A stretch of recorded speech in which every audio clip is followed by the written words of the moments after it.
ఇక్కడ నెంబర్స్ మనం బాగా అబ్జర్వ్ చేస్తే 1ని 1 స్క్వేర్ అని రాసుకోవచ్చు, 9ని 3 స్క్వేర్ అని రాసుకోవచ్చు, 5 స్క్వేర్ 25, 7 స్క్వేర్ 49, 9 స్క్వేర్ 81. అంటే ఆడ్ నెంబర్ స్క్వేర్స్ని ఆల్టర్నేట్లీ ఇచ్చాడు.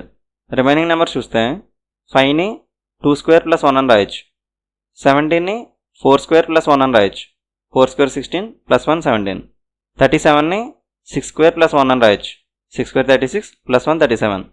ఈవెన్ నెంబర్ స్క్వేర్స్కి 1 యాడ్ చేసి రాసుకుంటున్నాడు. సో ఇక్కడ 8 స్క్వేర్ ప్లస్ 1 వస్తుంది, 8 స్క్వేర్ 64 ప్లస్ 1 65, 65 వస్తుంది. కానీ ఇక్కడ 66 ఉంది. So 66 wrong number. ఇలా చూస్తే ఇవన్నీ కాన్సిక్యూటివ్ నెంబర్సే. ఆడ్ నెంబర్ స్క్వేర్స్ ఏమో డైరెక్ట్గా రాసేసుకుంటున్నారు, ఈవెన్ నెంబర్ స్క్వేర్స్ ఏమో 1 యాడ్ చేసి రాసుకుంటున్నారు. ఇది మనం ఇంకోలా కూడా సాల్వ్ చేయొచ్చు. ఇక్కడ మనం డిఫరెన్స్ తీసుకున్న మనకు ఆన్సర్ వస్తుంది. ఇక్కడ డిఫరెన్స్ 4 వస్తుంది, ప్లస్ 4.